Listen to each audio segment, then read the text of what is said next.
Good morning to all of you. So now we are starting our first lecture for your science stream, and welcome to the OSM Science family. We are starting our first and very easy topic, namely basic concept of chemistry. अब सबसे पहले आपने science की ओर थोड़ा interest दिखाया है, तो कोई मुझे कहेगा व्हाट इज साइंस? साइंस क्या है भाई? आपके लॉजिक के मुताबिक कोई कहना अगर चाहे व्हाट इज साइंस, तो क्या डिफाइन करोगे? किसे हम साइंस कहेंगे? सिक्स स्टैंडर्ड से या फिफ्थ स्टैंडर्ड से हम पढ़ते आ रहे हैं ना साइंस, बट साइंस क्या है कोई आपको पूछे, एज ए साइंस स्टूडेंट अब आप पढ़ रहे हो, तो साइंस क्या है, तो आपके पास क्या आंसर होगा? व्हाट इज साइंस अगर कोई आपको पूछे? तो सिंपल लैंग्वेज में अगर आपको आंसर देना है, तो science is a bridge between human being and nature. Remember, what is science? Science क्या है? It is a bridge between human being and nature. Already सारी चीजें एस्टेब्लिश्ड है नेचर में, आपने देखी है. ह्यूमन बीइंग भी है, हम भी है, बट हम उसे समझने की ट्राई करते हैं कि एक्चुअली में ये क्या है. तो हमारे बीच में ये सारी चीजें समझने के लिए जो ब्रिज का काम करता है, ऐसी जो चीज है उसे हम क्या कहते हैं? साइंस. फॉर एन एग्जाम्पल, आपके आजू बाजू कई सारे प्लांट्स है, उसमें एक वेरी वेल नोन प्लांट है तुलसी. सबको पता होगा, ये तुलसी प्लांट सबके घर में होता है. तो ये तुलसी का जो पत्ता है वो खांसी की दवाई का काम करता है, वो हमें पता है, बराबर है. तो ये जो चीज है वो हमने समझी. तो हमें जब पता नहीं था तब से ये प्लांट्स तो थे हमारे अर्थ के ऊपर, बट हमने धीरे धीरे नेचर को समझा. ह्यूमन बीइंग ने धीरे धीरे नेचर को समझा कि ये चीज कहाँ पर काम आती है, ये चीज कहाँ पर काम आती है. तो वो जो ब्रिज का काम किया, वो चीज क्या थी? It is science. It is an understanding between human being and nature. हम जो हमारे अंदर है ना, नई नई क्यूरियोसिटी जो है वो पैदा होती है, जिज्ञासा जो है वो पैदा होती है. हम जानने की ट्राई करते हैं कि भाई ऐसा क्यों हुआ, वो क्यों हुआ. आपको पता है अभी एक पेंडेमिक चल रहा है, कोरोना. तो साइंस जो है वो उसके पीछे लगा पड़ा है. साइंटिस्ट लोग जो है वो पूरे रात दिन काम करते हैं, भाई इसको कैसे मिटाया जाए, इसकी कोई दवाई ढूंढो, वैक्सीन ढूंढो. तो ये जो चीज है वो हम क्या करते हैं, क्यूरियोसिटी हमारे अंदर की भाई इसे कैसे लड़ा जाए, हम कैसे फाइट कर सकते हैं. तो एक्चुअली में हम क्या कर रहे हैं कि नेचर ने जो हमारे ऊपर पेंडेमिक डाला है, उसे समझने का काम कौन करता है? Human being, through a simple bridge which is known as science. जहां पर वर्ड साइंस आता है ना, वहां सुपरस्टिशन मतलब कि अंधश्रद्धा का कोई काम नहीं है, खास याद रखिए. साइंस जो है ना वो प्रूफ मांगता है. It is purely based on proof. बिना कोई प्रूफ के साइंस कोई भी चीज एक्सेप्ट नहीं करता. कोई कहे कि भाई आपके हाथ में जो है वो पॉइजन है, तो प्रूव करके दिखाना है कैसे पॉइजन है. तो चक्कर मर नहीं जाना है, हम हमारा कहने का मतलब ये नहीं है, बट कोई ऐसी उसकी प्रॉपर्टी आपको पता होनी चाहिए कि जिसके थ्रू आप प्रूव कर सको कि भाई ये जो चीज है वो एक्चुअली में क्या है? पॉइजन है, बराबर है. तो ऐसी तो न्यूमेरियस चीजें हैं जो हमें ये साइंस में जानने को मिलेगी. But science it self huge subject, एक बहुत बड़ा सब्जेक्ट है साइंस जो है वो. हमने ये कहा कि वो प्रूफ मांगता है, बट उसकी कई सारे डिसिप्लिन है. What does it mean? Discipline मतलब ब्रांच है. साइंस की कई सारी ब्रांच है जिसमें साइंस को स्टडी किया जाता है. कोई एक बंदा है ना वो सब कुछ स्टडी नहीं कर सकता, तो कोई एक पर्टिकुलर फील्ड को स्टडी किया जाता है. तो ये जो डिसिप्लिन है वो कौन कौन सी है? तो सबसे पहले तो मैं हमारे सब्जेक्ट का ही नाम लूंगा, chemistry. Second one is physics, biology, उसके अलावा जियोलॉजी,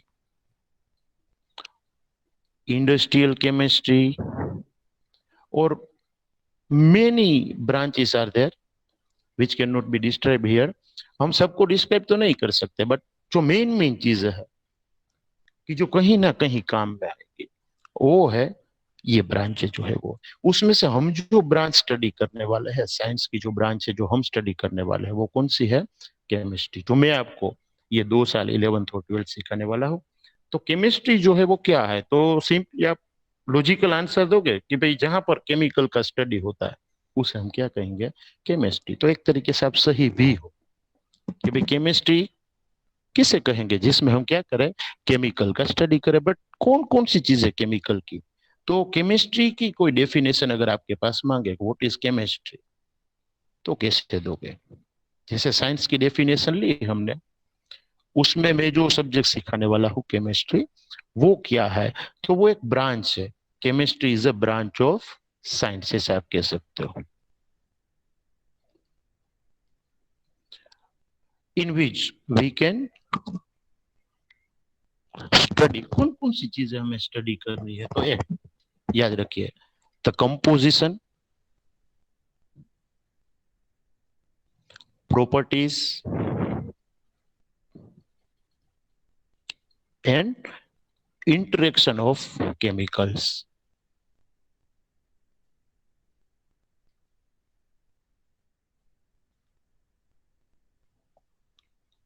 ये सारा स्टडी जिसमें केमिकल्स का किया जाता है, जो ब्रांच में किया जाता है साइंस की, ऐसी ब्रांच को हम क्या नाम देंगे, chemistry. So if anyone asks you about the chemistry, then you have to define chemistry as the follows: branch of the science in which we can study the composition, properties, and interaction of different type of chemicals is known as chemistry। अब आपके लिए एक question है, सिर्फ एक question. में हर बार नए जो एडमिशन होते हैं वो बच्चों को पूछता हूँ कि आपको क्यों ध्यान देना है, केमिस्ट्री क्यों इतनी ज्यादा इंपॉर्टेंट है हमारे लिए। आप सिर्फ एक नाम दीजिए, दुनिया में कोई भी एक चीज ऐसी आपको बोलनी है, इतनी बड़ी दुनिया में से एक नाम नहीं दे सकते कि जिसमें केमिकल्स ना हो। कोई भी केमिकल नहीं होना चाहिए, बस ऐसा एक नाम दो मुझे कोई भी चीज का। अब इतने ज्यादा लोग ज्वाइन हुए हो, 26 से 30 बच्चे ज्वाइन हुए हैं मीटिंग में, उसमें से मुझे सिर्फ एक नाम चाहिए कोई भी चीज का। और आप आंसर दे रहे हो तो माइक ऑन करना मत भूलना, वरना मुझे सुना ही नहीं देगा बच्चों। बराबर, कोई अगर आंसर दे रहा है तो पहले माइक ऑन करना अपना, बाद में आंसर देना। दुनिया में से कोई, पूरे यूनिवर्स में से, दुनिया को छोड़ो, पूरे यूनिवर्स में से कोई एक ऐसी चीज है जिसका नाम देना है जिसमें केमिकल ना हो, कोई भी टाइप का केमिकल नहीं होना चाहिए। आपके दिमाग में आए तो बोलो।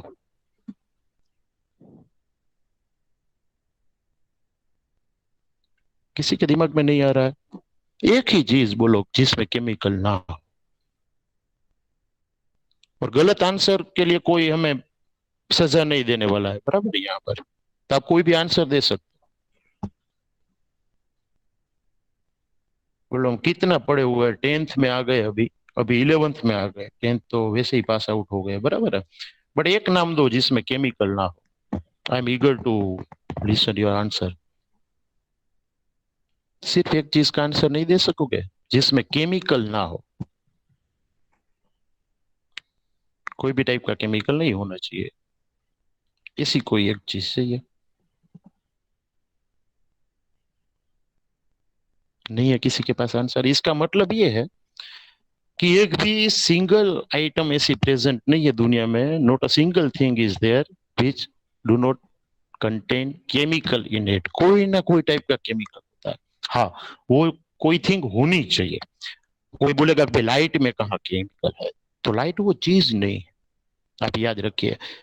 इसके ऊपर से हमें पढ़ना है वो थिंग्स, मतलब हम क्या कहते हैं, मैटर। मैटर हम किसे कहते हैं? मैटर को क्लास आप डिफाइन कर सकते हो, कोई मैटर क्या है, व्हाट इज मैटर? अगर कोई पूछे आपको तो क्या कहना चाहोगे आप, व्हाट इज मैटर? तो matter is anything which occupies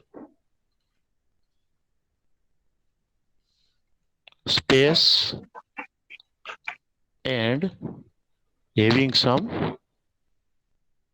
mass। ये प्रायर कंडीशन है।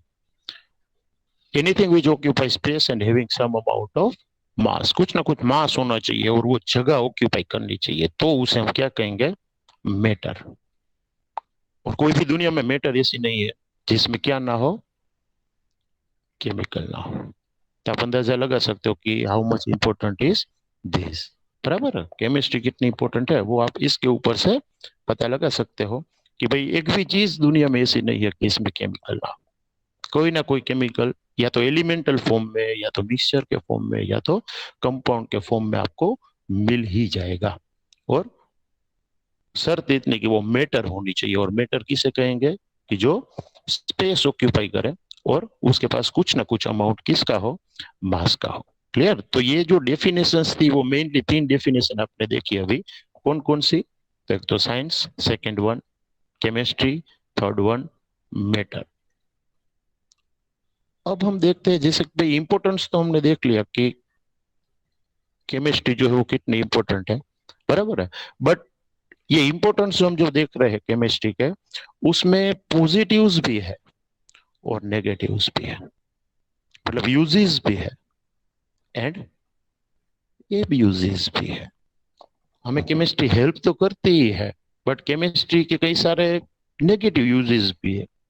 हर एक सिक्के के दो पहलू होते हैं, आप लोगों को पता है ना, पॉजिटिव एंड नेगेटिव। तो कई बंदे ऐसे होते हैं जो उसका सही वाला यूज करते हैं, कोई कोई ऐसा भी होता है जो इसका नेगेटिव यूज करते हैं। फॉर एग्जाम्पल, जो केमिकल्स है वो पॉजिटिव यूज उसका कहाँ कहाँ पर हम करते हैं।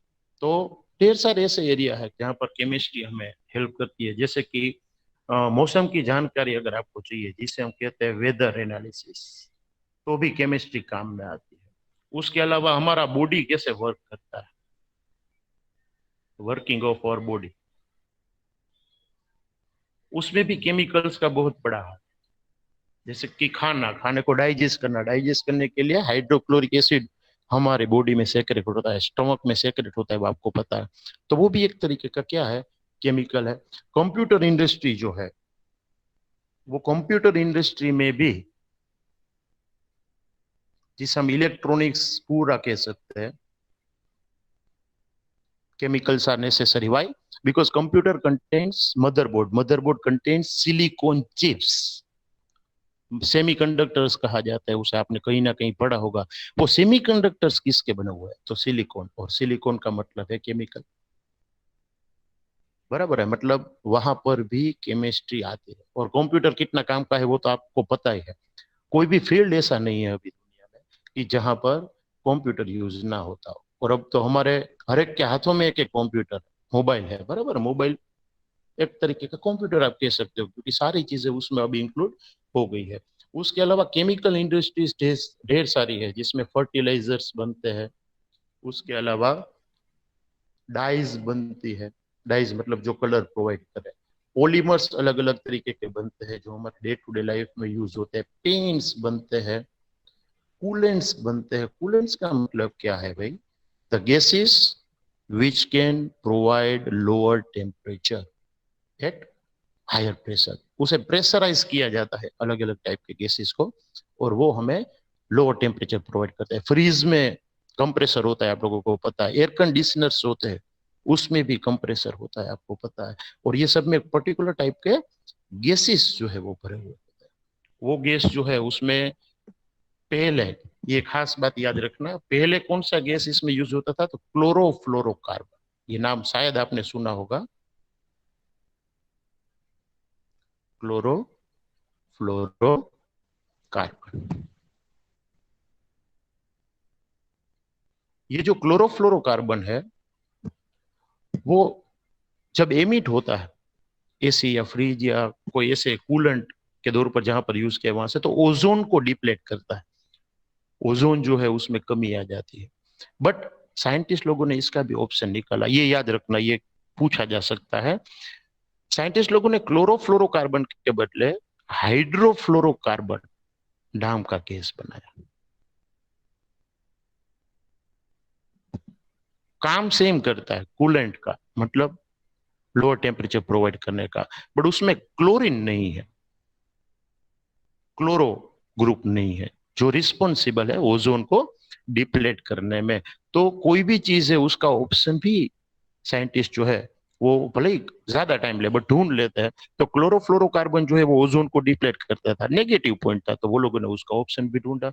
और अलग अलग टाइप की दवाइयां जो है, जैसे कि दो दवाई के नाम आपको याद रखने, इसका नाम है सिस्प्लेटिन और दूसरे का नाम है टेक्सो।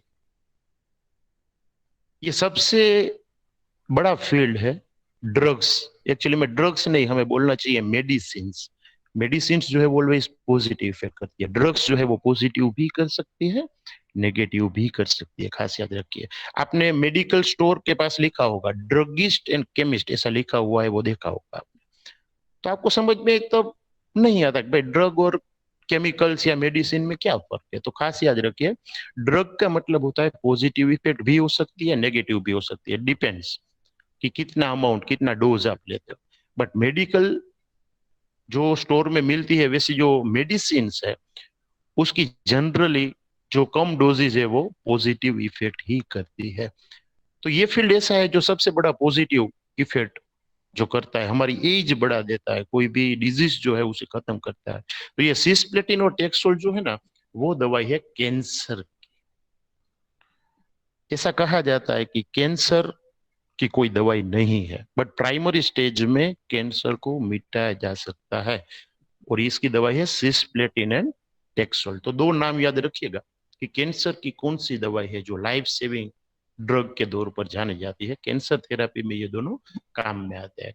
और एड्स नाम का एक डिजीज है, आपको पता है, बराबर है, वो प्राइमरी स्टेज में है। तो एक एजेडटी नाम की दवाई आती है जिसका पूरा नाम है एजिडोथाइमाइड, एजिडोथाइमिडिन कई बार कहा जाता है। आपको सिर्फ याद रखना है एजेडटी। बट ये तो बातें हमने की कि भाई जो केमिस्ट्री है उसके पॉजिटिव पॉइंट्स कौन कौन से। तो जनरली सारी इंडस्ट्रीज जो है वो केमिकल्स के ऊपर चलती है, कहीं ना कहीं तो केमिकल्स यूज होते ही है। कोई कहेगा भाई स्टील इंडस्ट्री में केमिकल कहाँ यूज हुआ, तो स्टील जो है ना वो मिक्सचर है अलग अलग तीन मेटल का। कौन कौन से तीन मेटल, तो निकल, क्रोमियम एंड आयरन, वो तीनों को मिक्स करके स्टील बनता है। तो वहां पर भी केमिकल्स आए, मेटल्स आई, मतलब बराबर है। स्टील को कोट किया जाता है, कोटिंग किया जाता है उसका, तो वहां पर भी केमिकल्स आएंगे। तो ये सारे यूजेस है, जैसे मैंने कहा कि वेदर एनालिसिस, बॉडी वर्किंग, मतलब कि हमारी बॉडी की मैकेनिज्म, कंप्यूटर या इलेक्ट्रॉनिक्स जो है वो, fertilizers, dyes, many things are there in which you can write down the uses of chemicals. ये सारे पॉजिटिव यूजेस है। बट हमने जैसे कहा कि भाई कोई भी चीज के पॉजिटिव यूजेस होते हैं ना, तो साथ साथ में उसकी नेगेटिविटी भी, मतलब एब्यूजेस भी होते हैं। तो कौन कौन से एब्यूजेस है, या भले ही जानबूझ कर ना हो, एक्सीडेंटली उसका ऐसा यूज होता हो केमिकल का। तो सबसे बड़ा एब्यूजेस है ना, तो एक्सप्लोजिव्स, खास याद रखिए। ये इन्वेंशन है ना वो थोड़ी गलत इन्वेंशन है, जैसे हम कह सकते हैं, it should not be there, होनी नहीं चाहिए, बट हो गई है। और इसका जो है वो हम भुगतान भी कर रहे हैं कि जब बैटल होती है दो कंट्रीज के बीच में, या कोई टेररिस्ट है वो उसका यूज करते हैं, तो वो जो ह्यूमन बीइंग्स है, मैनकाइंड है, उसके लिए बहुत बड़ा खतरा हो जाता है। तो ये जो एक्सप्लोजिव है, ब्लास्ट करता है। आप शायद, मैं 5 साल पहले की बात करूं, 5-7 साल पहले, तो बम्बई में, मुंबई में, जिसे हम मुंबई कहते हैं या बॉम्बे कहते हैं, उसमें 26 नवंबर को एक हमला हुआ था ताज होटल के ऊपर। उसमें PETN नाम का जो है वो एक्सप्लोजिव यूज हुआ था, जिसका नाम है पेंटा, आपको याद नहीं रखना है, चिंता मत करना, पेंटा इरिथ्रिटोल टेट्रानाइट्रेट उसका नाम है। ये सिर्फ जानकारी के लिए। PETN नाम का एक्सप्लोजिव यूज हुआ था, इतना पोटेंट एक्सप्लोजिव था ये पेंटा इरिथ्रिटोल टेट्रानाइट्रेट के, इसका सिर्फ 500 ग्राम यूज हुआ तो पूरा रेलवे स्टेशन उड़ा दिया और कई सारे लोगों की मौत हो गई थी। तब सीरियल ब्लास्ट हुआ था बॉम्बे में। सीरियल ब्लास्ट का मतलब है एक साथ ढेर सारी जगहों पर ब्लास्ट करना। तो ये कसाब नाम का जो टेररिस्ट था, उसने PTN नाम का जो एक्सप्लोजिव है वो यूज किया था। इसका मतलब उसे केमिस्ट्री पता है, या उसे भेजने वाले को केमिस्ट्री पता है, बराबर है। ये एक चीज है। दूसरा एक आता है TNT, ट्राई नाइट्रो टोल्यूइन, ऐसा नाम। नाम आपको अभी याद नहीं रहेंगे, धीरे धीरे धीरे हम सीखते जाएंगे। बट TNT जो है आपको शॉर्ट फॉर्म याद रखना है, वो भी रहे तो, वो भी एक्सप्लोजिव है। और एक्सप्लोजिव का काम ऑलवेज है डिस्ट्रक्शन, कोई भी चीज को डिस्ट्रॉय करना, बराबर है। तो ये एब्यूजेस सबसे बड़ा जो है वो है एक्सप्लोजिव। उसके अलावा केमिकल्स जहां जहां पर यूज होते हैं ना, वहां पर केमिकल वेस्ट जनरेट होता है। It forms chemical waste, garbage create होता है। उसका जो डिस्ट्रक्शन है, उसे खत्म करने का जो प्रोसेस है, वो प्रॉब्लमेटिक है। It forms pollution. अगर आप सोइल के ऊपर डालो तो सोइल पोल्यूशन, वाटर में डालो तो वाटर पोल्यूशन, वैसे ही हवा में गैस छोड़ दो तो एयर पोल्यूशन। तो ये अलग अलग टाइप के पोल्यूशन क्रिएट। तो chemical waste is a huge question कि भाई केमिकल्स को कैसे डिस्ट्रॉय करना है। उसकी प्रोसेस जब तक अच्छी वाली नहीं मिलती, तब तक वो केमिकल्स को आप इजीली डिस्ट्रॉय कर सकते नहीं हो, क्योंकि वो हेजार्डस है। जो हमारा एनवायरमेंट है उसके प्रति वो हेजर्डस है।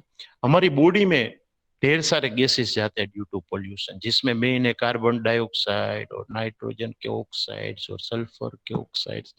वो बॉडी में क्या प्रॉब्लम करते हैं, तो एक तो लंग कैंसर हो सकता है, खांसी हो सकती है, आई बर्निंग हो सकती है, स्किन के ऊपर रेड रेसेस मतलब लाल कलर के धब्बे हो सकते हैं। ये सारे जो छोटे मोटे इफेक्ट है वो तो हमें देखने को मिलते हैं, पर्टिकुलरली हम मोरबी वालों को, क्योंकि मोरबी में जितनी इंडस्ट्रीज है उतनी मुझे लगता है शायद इतनी ज्यादा इंडस्ट्रीज कहीं पर नहीं होगी। तो हम पोल्यूशन का सामना तो करते ही है, और छोटे मोटे जो इफेक्ट है वो हमें होते ही रहते हैं। बट बड़ा इफेक्ट क्या है, तो हमारी बॉडी में जो बायोकेमिकल प्रोसेसेस होती है डिफरेंट टाइप की, उसे ये डिस्टर्ब कर देता है।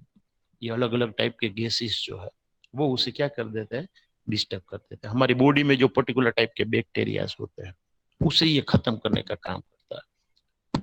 आपने देखा होगा कि हमारे आजू बाजू वाले जो एरिया है, वहां पर छोटे बच्चों के हेयर जो है, सिर के ऊपर जो बाल होते हेयर है, वो वाइट हो जाते हैं कम उम्र में। छोटे बच्चे जो है उसे आई ग्लासेस जिसे चश्मे स्पेक्टेकल्स है वो आ जाते हैं बहुत छोटी उम्र में। तो इसके लिए सिर्फ मोबाइल टीवी ही रिस्पॉन्सिबल नहीं है, हमारे आजू बाजू का एनवायरमेंट जो है it is also responsible for that type of defects in babies. छोटे बच्चे जो है उस टाइम से ही उसे ये इफेक्ट होने लगती है पोल्यूशन की, और उसका जो ग्रोथ है उसे वो डिस्टर्ब करता है।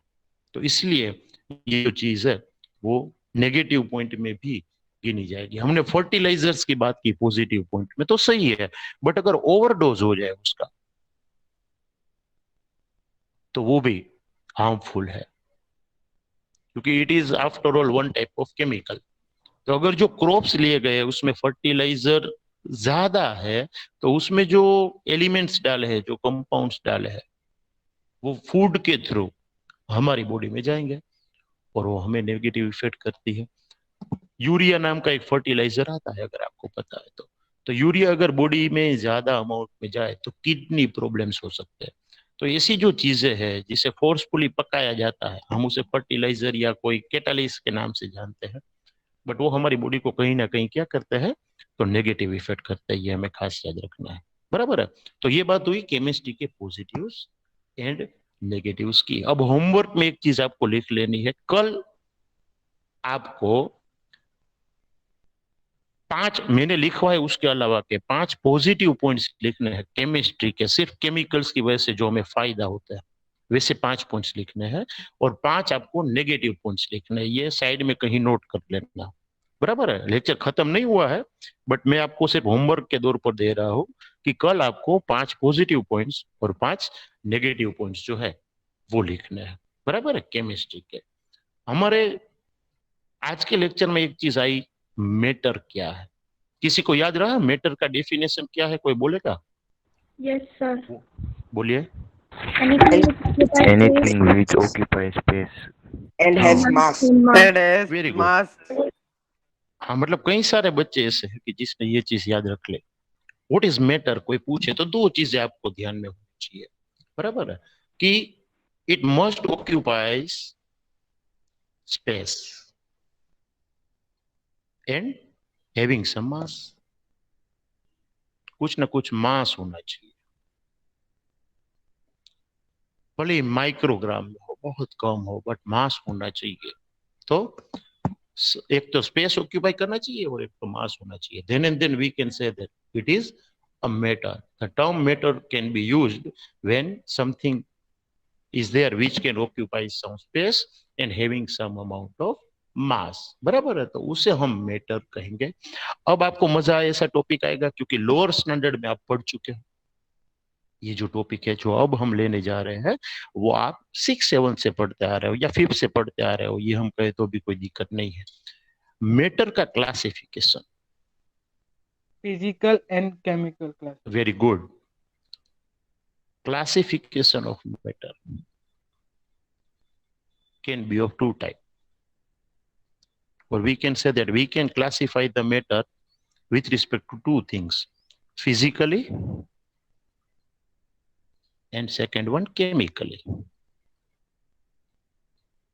पहले हम देखते हैं कि भाई how can we classify the matter with respect to physical way. Physical का मतलब है उसका स्टेट, कोई भी मैटर का स्टेट। अब देखो एक्चुअली में मैटर के 5 स्टेट है बट हमें पढ़ाए गए हैं 3, तो हम तो 3 ही ध्यान में लेंगे, बट आपके दिमाग में बाकी के 2 पॉइंट्स भी होने चाहिए, खास याद रखिए। If you want to class, हाँ एक्वस नहीं ना ना ना, वो भी एक फेज है, वो हम दिखाते हैं। एक्वस किस में आता है? पहले तो फिजिकल स्टेट मेनली जो है वो 3, एक तो है सॉलिड, अब तो आपको पता है, दूसरा क्या होगा? Liquid, and third one is gas. अब जो 2 फेज बाकी के हैं जो आपको या तो टच में आए नहीं है या तो किसी ने सुने हैं बट हम यहाँ पर इंक्लूड नहीं करने वाले। 4th वन है प्लाज्मा। जब कोई चीज को एक्सट्रीम हीट किया जाता है गैस के बाद, मतलब सॉलिड में से तो लिक्विड बनेगा हीटिंग के दौरान, बराबर, लिक्विड में से गैस बनेगा, बट जब कोई चीज को एक्सट्रीमली हीट किया जाए गैस को भी, तो वो एकदम से ग्लो होना शुरू होता है, और वो एकदम ग्लोइंग फेज जो है उसे कहा जाता है प्लाज्मा। और सिर्फ इंफॉर्मेशन के लिए मैं आपको ये कह रहा हूं कि हमारा जो सन है उसमें प्लाज्मा भरा पड़ा है, हाइड्रोजन और हीलियम गैसेस है उसमें, जिसमें फ्यूजन और फ्यूजन की प्रोसेसेस होती रहती है, मतलब बनने की और टूटने की, बॉन्ड बनने की और बॉन्ड टूटने की प्रोसेस होती रहती है वहां पर। बट वो कौन से फॉर्म में है हाइड्रोजन और हीलियम? तो वो प्लाज्मा फॉर्म में है, जिसे ना तो आप सॉलिड कह सकते हो, ना तो लिक्विड कह सकते हो, ना तो गैस।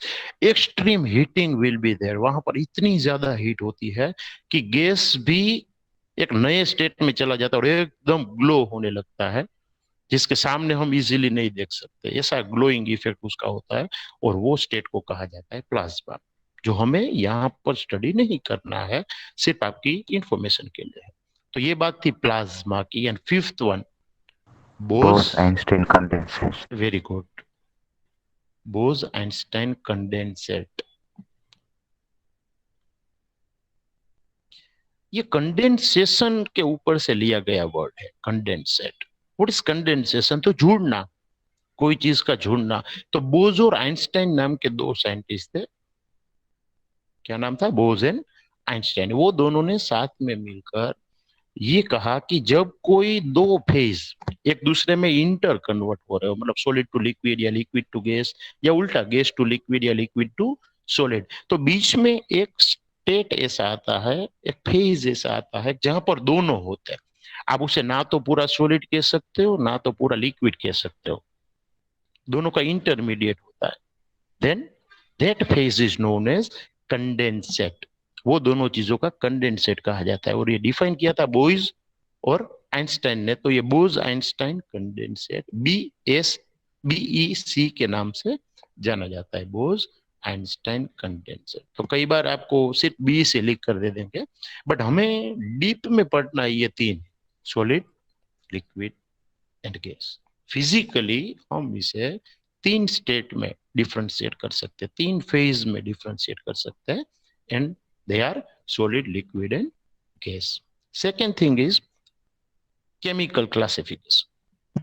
केमिकल बेस पर अगर हम क्लासिफाई करना चाहे कोई भी मैटर को, तो 2 तरीके के केमिकल स्टेट होते हैं। पहली बात तो, या तो वो चीज प्योर होती है, प्योर मतलब एक ही तरीके की चीज मिक्स्ड है, तो उसे हम कहेंगे प्योर कहा जाएगा उसे। और दूसरी होती है मिक्सचर्स। मिक्सचर्स का मतलब है एक से ज्यादा टाइप की चीजें वहां पर हो जो केमिकली बॉन्डेड ना हो, सिर्फ मिक्स्ड हो, तो उसे हम क्या कहेंगे, मिक्सचर। या तो प्योर केमिकल्स होते हैं या तो क्या होता है, मिक्सचर्स, मतलब कि इम्प्योर केमिकल्स होते हैं। अब प्योर में दो चीजें पॉसिबल, या तो वो एलिमेंटल फॉर्म में होती है या तो वो कंपाउंड के फॉर्म में। ये कंपाउंड्स भी प्योर होते हैं, खास याद रखिए। जैसे कि नमक, नमक का केमिकल फॉर्मूला है NaCl। Na मतलब सोडियम और Cl का मतलब क्या है, क्लोरीन। आपको पता है पूरा नाम है सोडियम क्लोराइड। तो भले ही सोडियम और क्लोराइड दो एलिमेंट जुड़े हुए हैं, बट नमक प्योर हो सकता है। आती है ना एडवर्टाइजमेंट, टाटा नमक, शुद्ध नमक। तो वो प्योरिटी कहां से आई, मतलब सिर्फ मोलिक्यूल्स NaCl के है, बाकी के कोई मोलिक्यूल्स NaCl के अलावा इसमें नहीं है, इसलिए इसे प्योर कंपाउंड भी कह सकते हैं। और एलिमेंट मतलब पूरा पीरियोडिक टेबल। पूरे पीरियोडिक टेबल में आपने मॉडर्न पीरियोडिक टेबल पढ़ा होगा 10th में, बराबर है। थर्ड या फिफ्थ चैप्टर आपका आता है पीरियोडिसिटी वाला, उसमें पूरा पीरियोडिक टेबल दिया है। वो जितने भी एलिमेंट्स है वो एकदम ऐसे थिंग्स है, ऐसी चीजें है वो जिसमें एक ही टाइप के एटम्स हो, similar type of atoms are there, then we can say that the things in which all the atoms are similar. एक ही जैसे एटम्स अगर है तो उसे हम एलिमेंटल फॉर्म ऐसा नाम दे सकते हैं। वाइल मिक्सचर्स जो है वो भी दो टाइप के होते हैं। Either the given mixtures are homogeneous or the given mixtures are heterogeneous. What does it means?